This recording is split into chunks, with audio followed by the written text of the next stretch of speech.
Hi guys! Tag-ulan na naman ngayon. So, naisip kong gumawa ng fish stew using kimchi. Nga pala dito sa Taiwan, may mga dormitory na hindi nag-aalaw magluto. Since yung dorm ko, pumapayag sila na magluto kami. So, dahil nakakapagod ang trabaho, kaya pag uwi mo, gusto mo kakain ka na lang.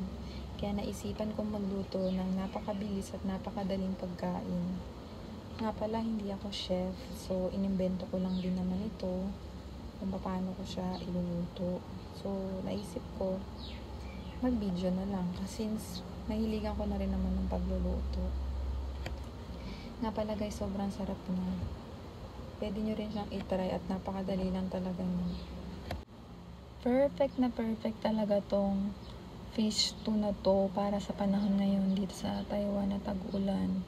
Nga pala ang kimchi, sobrang healthy yan sa katawan natin. Kaya itry nyo na din guys. Hindi kayo magsisisi.